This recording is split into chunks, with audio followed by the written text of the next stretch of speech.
പാലക്കാട് ജില്ലയെ നടുക്കിയ സംഭവം. അതിരാവിലെ തന്നെ ഗോപാലകൃഷ്ണന്റെ വീട്ടിലേക്ക് റബ്ബർ വെട്ടുന്നതിനായി ടാപ്പിംഗ് തൊഴിലാളിയായ മാണി എത്തി. വീടിന് പിറകിലെ ചായ്പിലേക്ക് ടാപ്പിങ്ങിനുള്ള കത്തിയും മറ്റുപകരണങ്ങളുമൊക്കെ എടുക്കുന്നതിനായി പോയപ്പോഴാണ് വീടിനുള്ളിൽ നിന്നും അസാധാരണമായ ഒരു ഞരക്കം കേട്ടത്. സമയം ഇത്രയായിട്ടും വീട്ടുകാരെന്തുകൊണ്ടാകാം എഴുന്നേക്കാത്തതെന്ന് ചിന്തിച്ചുകൊണ്ട് വീടിന് ചുറ്റും മാണിയൊന്ന് നടന്നു നോക്കി. ആ സമയത്താണ് മാണിയുടെ കണ്ണിൽ ഒരു കാഴ്ചപ്പെടുന്നത്. വീടിന് മുകൾ വശത്തെ ഓടുകൾ ഇളക്കിയ നിലയിലായിരുന്നു. കാഴ്ച കണ്ട മാണി തൊട്ടടുത്ത പറമ്പിൽ റബ്ബർ വെട്ടിക്കൊണ്ടിരുന്ന ആളുകളെയെല്ലാം അവിടേക്ക് വിളിച്ചു. വീടിനുള്ളിൽ നിന്ന് നേരിയൊരു ഞരക്കം നാട്ടുകാരും കേട്ടു. എത്ര കൊട്ടി വിളിച്ചിട്ടും വീട്ടുകാർ വാതിൽ തുറക്കാത്തതിനെ തുടർന്ന് എന്തോ പന്തികേട് തോന്നിയ നാട്ടുകാരിൽ ചിലർ ചായ്പിൽ നിന്നും ഒരു കോടാലി എടുത്തുകൊണ്ടുവന്ന് അതിന്റെ പിടി ഉപയോഗിച്ച് ജനൽ അടിച്ചു തുറന്നു. ജനൽപ്പാളി തുറന്ന് അകത്തേക്ക് നോക്കിയ നാട്ടുകാർ കണ്ടതാകട്ടെ ഞെട്ടിക്കുന്ന കാഴ്ച. പലരും ഒരു നോട്ടം മാത്രമേ നോക്കിയുള്ളൂ. മുറിക്കുള്ളിൽ കട്ടിലിൽ ഒരു സ്ത്രീ അസാധാരണമായ നിലയിൽ രക്തത്തിൽ കുളിച്ച് കമിഴ്ന്നു കിടക്കുന്നു. ആ സ്ത്രീയാണ് ഞരങ്ങുന്നത്. അപ്പോഴാണ് നാട്ടുകാർ മറ്റൊരു കാഴ്ച കണ്ടത്. ആ സ്ത്രീ കിടക്കുന്ന കട്ടിലിന് തൊട്ട് താഴെ തറയിലായി ഒരു പുരുഷരൂപവും രക്തത്തിൽ കുളിച്ച് അനക്കമില്ലാതെ കിടക്കുന്നു. നാട്ടുകാർ വിവരമറിയിച്ചതിനെ തുടർന്ന് ശ്രീകൃഷ്ണപുരം പോലീസ് സ്റ്റേഷനിൽ നിന്നും ഒരു സംഘം പോലീസുകാർ സംഭവസ്ഥലത്തെത്തുകയും വാതിൽ വെട്ടിപ്പൊളിച്ച് അകത്ത് കടക്കുകയും ചെയ്തു. രണ്ടുപേരുടെയും ശരീരം വെട്ടിമുറിച്ച നിലയിലായിരുന്നു. നേരിയ ഞരക്കമുണ്ടായിരുന്ന തങ്കമ്മ എന്ന സ്ത്രീയെ ഉടൻ തന്നെ പോലീസ് സംഘം ആംബുലൻസിൽ ഹോസ്പിറ്റലിലേക്ക് ഷിഫ്റ്റ് ചെയ്തു. ഗോപാലകൃഷ്ണന്റെയും തങ്കമ്മയുടെയും മരണവിവരം അപ്പോഴേക്കും കാട്ടുതീ പോലെ ആ നാട്ടിൽ പടർന്നിരുന്നു. പോലീസിന്റെ നിർദ്ദേശത്തെ തുടർന്ന് ഡോഗ് സ്ക്വാഡും ഫോറൻസിക് സംഘവും ഉടൻ തന്നെ സംഭവസ്ഥലത്തെത്തി. മൃതദേഹം വീടിനുള്ളിൽ കയറി മണത്തു നോക്കിയ പോലീസ് നായ ആ പ്രദേശത്തൊക്കെ ചുറ്റി നടന്നെങ്കിലും തെളിവിലേക്ക് നയിക്കുന്ന ഒന്നും തന്നെ കണ്ടെത്താനായില്ല. ഫോറൻസിക് സംഘം വീടിനുള്ളിൽ നിന്ന് ലഭിക്കാവുന്ന എല്ലാ ഫിംഗർ പ്രിന്റുകളും ശേഖരിച്ചു. മേൽക്കൂരയിലെ 2 ഓടുകൾ ഇളക്കി മാറ്റിയ നിലയിലായിരുന്നു. കഴിക്കോലിൽ നിന്നും ഒരു കയർ താഴേക്ക് കെട്ടി തൂക്കിയിട്ടിട്ടുണ്ട്. കയറിൽ തൂങ്ങിയ പ്രതി ഡൈനിങ് ഹാളിലെ മേശയിലേക്ക് ഇറങ്ങിയാണ് മുറിക്കുള്ളിൽ പ്രവേശിച്ചത്. അങ്ങനെയെങ്കിൽ അവിടെ ഒരു ഡൈനിങ് മേശ ഉണ്ട് എന്നുള്ള കാര്യം നേരത്തെ തന്നെ അറിവുള്ള ആളായിരിക്കാം പ്രതിയെന്ന് പോലീസ് നിഗമനത്തിലെത്തി. ആ വീടും പരിസരവും വീട്ടുകാരെയും നന്നായി അറിയുന്ന ഒരാളാണ് കൊലപാതകം നടത്തിയിരിക്കുന്നത്. ഫോറൻസിക് സംഘത്തിന്റെ വിശദമായ പരിശോധനയിൽ അപരിചിതരായ 7 പേരുടെ ഫിംഗർ പ്രിന്റുകളാണ് വീടിനുള്ളിൽ നിന്ന് കണ്ടെത്തിയത്. ഒരാളുടെ 5 വിരലടയാളങ്ങളും ബാക്കി 6 പേരുടെ ഓരോ വിരലടയാളവുമാണ് ഫിംഗർ പ്രിന്റ് ബ്യൂറോയ്ക്ക് ലഭിച്ചത്. 7ഓളം പേർ വീടിനുള്ളിലേക്ക് അതിക്രമിച്ച് കടന്നാണ് കൊലപാതകങ്ങൾ നടത്തിയിരിക്കുന്നതെന്ന് ഫോറൻസിക് സംഘം വിലയിരുത്തി. ഇൻക്വസ്റ്റ് നടപടികൾ പൂർത്തിയാക്കിയ ശേഷം ഗോപാലകൃഷ്ണന്റെ മൃതദേഹം മഞ്ചേരി മെഡിക്കൽ കോളേജിലേക്ക് പോസ്റ്റ്മോർട്ടത്തിനായി അയച്ചു. ഇതേസമയം SIയുടെ ഫോണിലേക്ക് ഒരു കോൾ എത്തി. നേരത്തെ ആശുപത്രിയിൽ അഡ്മിറ്റാക്കപ്പെട്ട തങ്കമ്മ മരിച്ചിരിക്കുന്നു. അച്ഛനും അമ്മയും ദുരൂഹ സാഹചര്യത്തിൽ മരണപ്പെട്ട കാര്യം അമേരിക്കയിലുണ്ടായിരുന്ന ഗോപാലകൃഷ്ണന്റെ മക്കൾ ആ നിമിഷമാണ് അറിയുന്നത്. മക്കളൊക്കെ അമേരിക്കയിലായതിനാൽ ആ വീട്ടിൽ ധാരാളം പണമുണ്ടെന്നുള്ള ഒരു സംസാരം പൊതുവെ ആ ചുറ്റുവട്ടത്തൊക്കെ ഉണ്ടായിരുന്നു. ഡിവൈഎസ്പിയുടെ നേതൃത്വത്തിൽ പോലീസ് സംഘം വിവിധ ടീമുകളായി തിരിഞ്ഞ് അന്വേഷണം ആരംഭിച്ചു. അതിന്റെ ആദ്യഘട്ടമായി സംഭവം നടന്ന ദിവസവും അതിന് തൊട്ടു മുൻപുള്ള ദിവസങ്ങളിലും ആ പ്രദേശത്തെ ടവർ ലൊക്കേഷനുകളിൽ ഉണ്ടായിരുന്ന മൊബൈൽ ഫോണുകൾ കേന്ദ്രീകരിച്ചുള്ള അന്വേഷണമാണ് ആരംഭിച്ചത്. ഇതോടൊപ്പം തന്നെ മറ്റൊരു കാര്യം കൂടി അന്വേഷിക്കാൻ സൈബർ സെല്ലിന് പോലീസ് നിർദ്ദേശം നൽകി. സംഭവം നടന്ന ദിവസമോ അതിന്റെ തൊട്ടടുത്തുള്ള ദിവസങ്ങളിലോ പ്രദേശത്തെ ടവർ ലൊക്കേഷനിലുള്ള സ്വിച്ച് ഓഫ് ആയ മൊബൈൽ ഫോണുകളുടെ വിവരങ്ങളും ടവർ ലൊക്കേഷൻ വിട്ട് പുറത്തേക്ക് പോയ മൊബൈൽ ഫോണുകളുടെ വിവരങ്ങളും ശേഖരിക്കണം. ഒരു സംഘം പോലീസുകാർ ഗോപാലകൃഷ്ണന്റെ അയൽവാസികളെയും പ്രദേശവാസികളെയും ഒക്കെ ചോദ്യം ചെയ്യാനും അവരെക്കുറിച്ചുള്ള വിവരങ്ങൾ ശേഖരിക്കാനും പുറപ്പെട്ടു. ബന്ധുക്കളുടെ സഹായത്തോടുകൂടി ഗോപാലകൃഷ്ണന്റെ വീട്ടിൽ നിന്ന് നഷ്ടമായ സാധനങ്ങളുടെ ലിസ്റ്റ് തയ്യാറാക്കുന്നതിനിടയിൽ ഭാര്യ തങ്കമണിയുടെ കഴുത്തിലുണ്ടായിരുന്ന 6 പവനിൽ കൂടുതൽ തൂക്കം വരുന്ന മാല കാണാനില്ല എന്നുള്ള ഒരു വിവരം പോലീസിന് കിട്ടി. വീടിനുള്ളിൽ നടത്തിയ വിശദമായ പരിശോധനയിൽ മറ്റ് സാധനങ്ങളൊന്നും തന്നെ മോഷണം പോയിട്ടില്ല എന്ന് വ്യക്തമായി.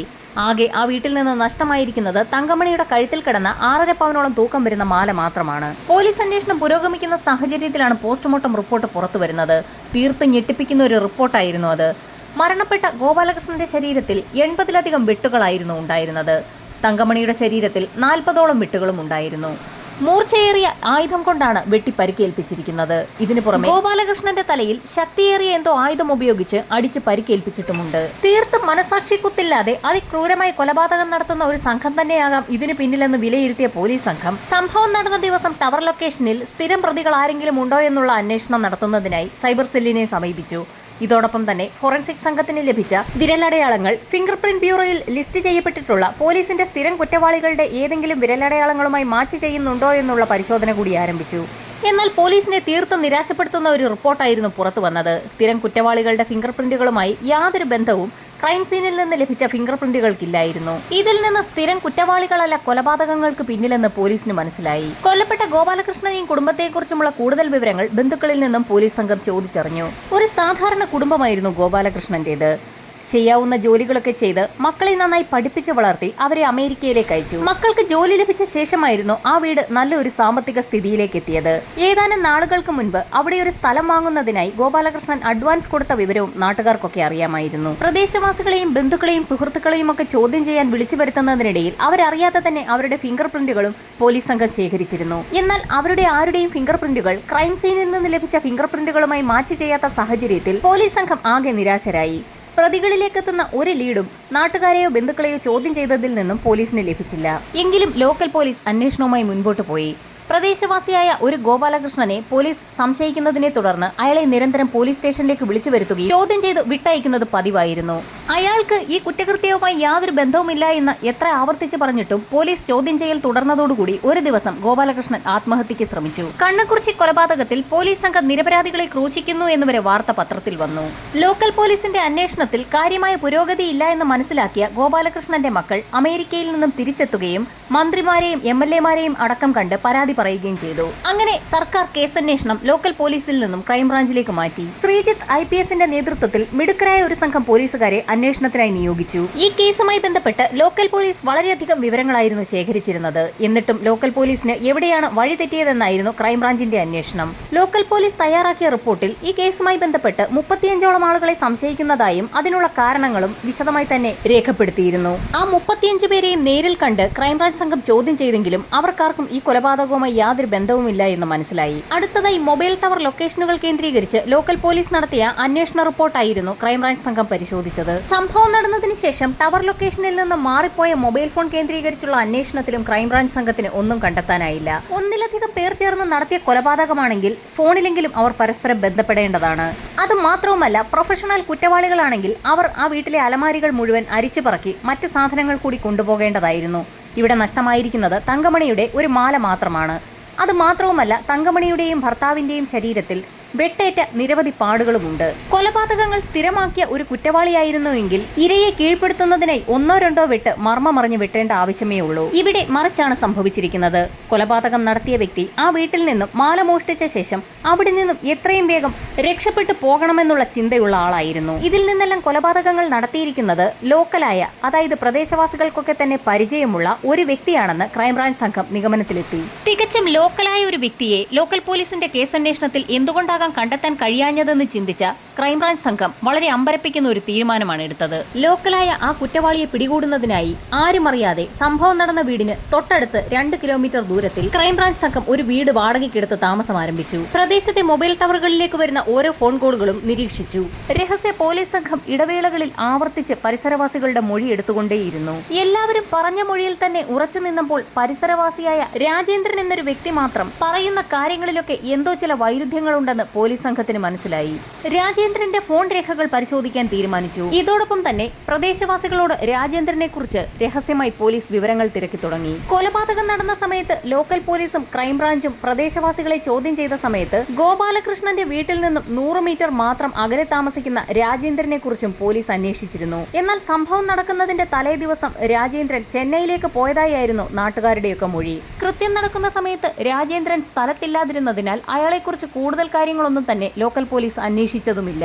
രാജേന്ദ്രന്റെ മൊബൈൽ ഫോൺ കേന്ദ്രീകരിച്ചുള്ള അന്വേഷണത്തിൽ എന്തോ ചില പൊരുത്തക്കേടുകളൊക്കെ പോലീസിന് തോന്നി. കൃത്യം നടക്കുന്നതിന്റെ തലേ ദിവസം മുതൽ സ്വിച്ച് ഓഫ് ആയ രാജേന്ദ്രന്റെ മൊബൈൽ ഫോൺ 36 മണിക്കൂറിന് ശേഷം ചെന്നൈയിലെ ഒരു ലോഡ്ജിലാണ് ഓൺ ആയതായി കണ്ടെത്തിയിരിക്കുന്നത്.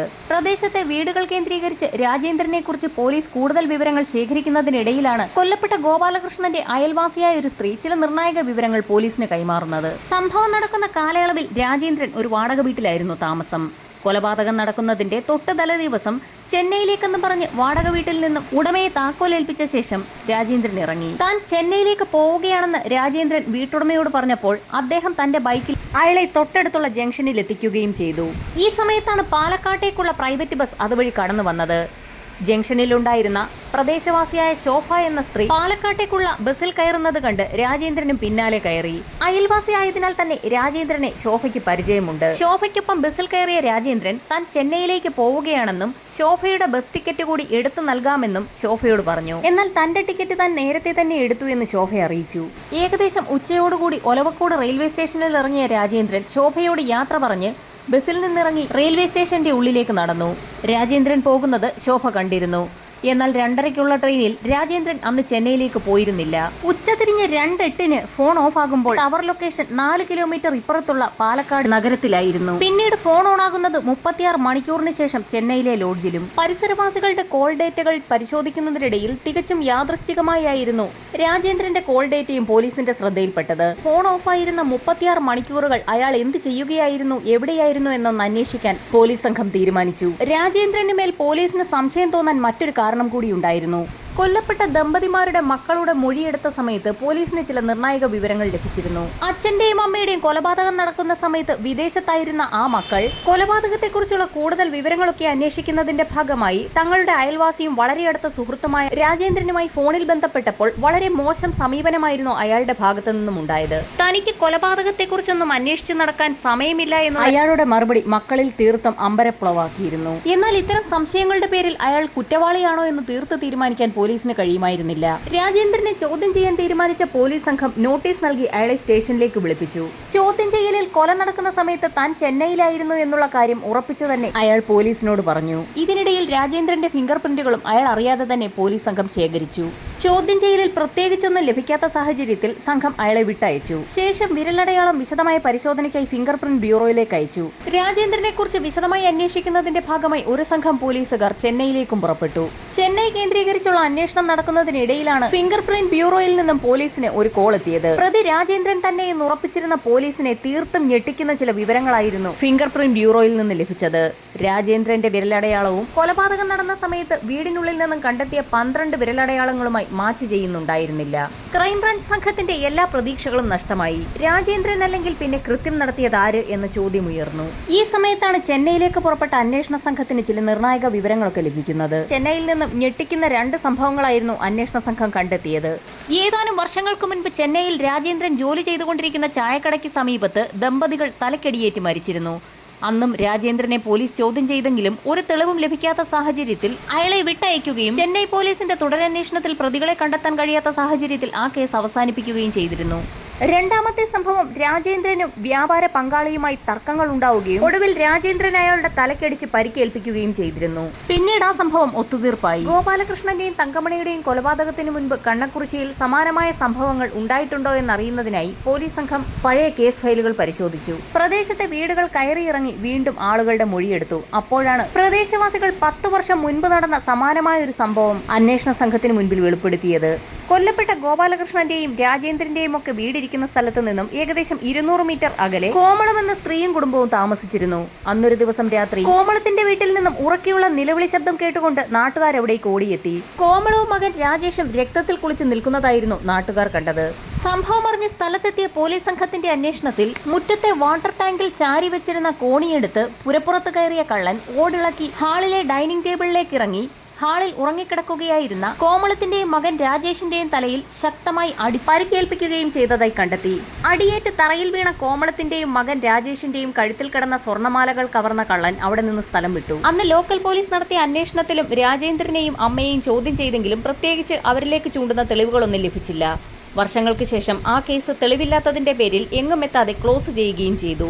അന്നത്തെ കേസുമായി ഇപ്പോഴത്തെ ഗോപാലകൃഷ്ണൻ തങ്കമണി ദമ്പതികളുടെ കൊലപാതകത്തിന് ബന്ധമുണ്ടെന്ന് നാട്ടുകാരിൽ പലരും ആരോപിച്ചു. രാജേന്ദ്രനിലേക്ക് വിരൽ ചൂണ്ടുന്ന 3 സംഭവങ്ങളാണ് ഇപ്പോൾ ക്രൈംബ്രാഞ്ചിന് മുൻപിലുള്ളത്. എന്നാൽ ക്രൈം സീനിൽ നിന്ന് ലഭിച്ച ഒരു ഫിംഗർ പ്രിന്റ് പോലും രാജേന്ദ്രന്റേതുമായി മാച്ച് ചെയ്യാത്തതാണ് പോലീസിനേറെ വെല്ലുവിളി ഉയർത്തിയത്. ഈ സമയത്താണ് രാജേന്ദ്രൻ ജോലി ചെയ്തിരുന്ന ചെന്നൈയിലെ ചായക്കട കേന്ദ്രീകരിച്ചുള്ള അന്വേഷണത്തിൽ കടയിലെ മറ്റ് തൊഴിലാളികളുടെ മൊഴികൾ പോലീസ് വിശദമായി പരിശോധിച്ചത്. ഒരു നിർണായക മൊഴി പോലീസിന്റെ ശ്രദ്ധയിൽപ്പെട്ടു. കടയിൽ ചായ എടുക്കുന്ന സമയത്ത് രാജേന്ദ്രന്റെ കയ്യിൽ ചൂടുവെള്ളം വീണിരുന്നു എന്ന് ഒരു തൊഴിലാളി പറഞ്ഞത് നിർണായക വഴിത്തിരിവായി മാറി. ചായക്കടയിൽ ജോലി ചെയ്യുന്നവരുടെ കയ്യിലേക്ക് ചൂടുവെള്ളവും ചായയും ഒക്കെ വീഴുന്നത് സർവ്വസാധാരണമാണ്. അത്തരത്തിൽ ചൂടുവെള്ളം വീണ് കൈ പൊള്ളിയിരുന്ന ഒരു സമയത്തായിരുന്നു കേസന്വേഷണത്തിന്റെ ഭാഗമായി രാജേന്ദ്രനെ സംശയിച്ച പോലീസ് മൊഴിയെടുക്കുന്നതിനായി സ്റ്റേഷനിലേക്ക് വിളിച്ചു വരുത്തിയതും ഫിംഗർ പ്രിന്റ് ശേഖരിച്ചതും. കൈ പൊള്ളിയിരുന്നതിനാൽ തന്നെ അയാളുടെ അന്നത്തെ വിരലടയാളം ക്രൈം സീനിൽ നിന്ന് പോലീസിന് ലഭിച്ച 12 വിരലടയാളങ്ങളുമായി മാച്ച് ചെയ്യുന്നുണ്ടായിരുന്നില്ല. ഇതോടെ രാജേന്ദ്രനെ കസ്റ്റഡിയിലെടുത്ത് വിശദമായി ചോദ്യം ചെയ്യലിന് വിധേയനാക്കാൻ ക്രൈംബ്രാഞ്ച് സംഘം തീരുമാനിച്ചു. ഏറെ നേരത്തെ ചോദ്യം ചെയ്യലിനൊടുവിൽ രാജേന്ദ്രൻ പലതും പറഞ്ഞു തുടങ്ങി. കൊല്ലപ്പെട്ട ഗോപാലകൃഷ്ണനും കുടുംബവുമായി വളരെ അടുത്ത പരിചയമായിരുന്നു രാജേന്ദ്രൻ ഉണ്ടായിരുന്നത്. അവരുടെ വീട്ടിൽ എപ്പോൾ വേണമെങ്കിലും കയറി ചെല്ലാനുള്ള സ്വാതന്ത്ര്യവും ഉണ്ടായിരുന്നു. ഗോപാലകൃഷ്ണനും ഭാര്യ തങ്കമണിയും നാട്ടിൽ കിട്ടാവുന്ന ജോലികളൊക്കെ ചെയ്ത് വളരെ കഷ്ടപ്പെട്ടായിരുന്നു മക്കളെ പഠിപ്പിച്ച് വളർത്തി ഒരു നിലയിലെത്തിച്ചത്. മിടുക്കരായ 2 മക്കളും IT മേഖലയിൽ ജോലിയും നേടി. മകൻ അമേരിക്കയിലേക്ക് പോയതോടെ കടമ്പഴിപ്പുറം രജിസ്റ്റർ ഓഫീസിന് സമീപം 20 സെന്റ് സ്ഥലം വാങ്ങി മാറാനുള്ള തീരുമാനത്തിലേക്ക് ആ കുടുംബം എത്തിയിരുന്നു. അഡ്വാൻസ് തുകയും നൽകി. ഈ വിവരം ചെന്നൈയിൽ 2 ലക്ഷത്തോളം രൂപ കടമുണ്ടായിരുന്ന രാജേന്ദ്രന്റെ ചെവിയിലുമെത്തി. ഗോപാലകൃഷ്ണന്റെ വീട്ടിൽ കയറി ഒരു മോഷണം നടത്തിയാൽ തന്റെ കടങ്ങളെല്ലാം തീരുമെന്ന് ഉറപ്പിച്ച രാജേന്ദ്രൻ അതിനുവേണ്ടി വ്യക്തമായൊരു പ്ലാൻ തന്നെ തയ്യാറാക്കി. കൊലപാതകം നടത്താൻ ഒരു ദിവസം തിരഞ്ഞെടുത്തു. കൊല നടക്കുന്ന ദിവസം താൻ നാട്ടിലില്ല, ചെന്നൈയിലാണെന്ന് വരുത്തി തീർക്കുന്നതിന് ബോധപൂർവം പല തെളിവുകളും അയാൾ സൃഷ്ടിച്ചു. അതിന്റെ ആദ്യപടിയായി വാടകയ്ക്ക് താമസിക്കുന്ന വീടിന്റെ ഉടമസ്ഥനെ കണ്ടെത്തി അയാളുടെ കയ്യിൽ താക്കോൽ ഏൽപ്പിക്കുകയും അയാളുടെ ബൈക്കിൽ കയറി തൊട്ടടുത്ത ജംഗ്ഷനിൽ ഇറങ്ങുകയും ചെയ്തു. വഴിയിൽ കണ്ടവരോടൊക്കെ താൻ ചെന്നൈയിലേക്ക് തിരിച്ചു പോവുകയാണെന്ന് പറഞ്ഞു. തുടർന്ന് പാലക്കാട്ടേക്കുള്ള ബസ്സിൽ കയറുകയും അയൽവാസിയായ ശോഭ എന്ന സ്ത്രീയോട് ചെന്നൈയിൽ പോവുകയാണെന്ന് പറയുകയും പതിവില്ലാതെ അവർക്ക് ബസ് ടിക്കറ്റ് എടുത്ത് നൽകാമെന്ന് പറയുകയും ചെയ്തു. ബസ്സിലുണ്ടായിരുന്ന പല പരിചയക്കാരോടും ചെന്നൈക്ക് പോകുന്ന കാര്യം പറഞ്ഞു. ഒലവക്കോട് റെയിൽവേ സ്റ്റേഷനിൽ ഇറങ്ങിയ രാജേന്ദ്രൻ സ്റ്റേഷനുള്ളിലേക്ക് കയറിപ്പോകുന്നതും അന്ന് പലരും കണ്ടിരുന്നു. 2 മണിക്ക് ശേഷം മൊബൈൽ ഫോൺ ഓഫ് ആക്കി വെച്ചു. 2:30 ചെന്നൈയിലേക്ക് പോകുന്ന ട്രെയിനിൽ അന്ന് രാജേന്ദ്രൻ കയറിയില്ല. പകൽ സമയം മുഴുവൻ നഗരത്തിൽ ചുറ്റിയടിച്ച ശേഷം രാത്രിയോടുകൂടി രാജേന്ദ്രൻ കണ്ണക്കുറിശ്ശിയിൽ തിരിച്ചെത്തി. നല്ല നിലാവുള്ള ആ രാത്രിയിൽ റബ്ബർ തോട്ടങ്ങൾക്കിടയിൽ ഒറ്റപ്പെട്ട് നിൽക്കുന്ന ഗോപാലകൃഷ്ണന്റെ വീട് ലക്ഷ്യം വെച്ച് നടന്നു.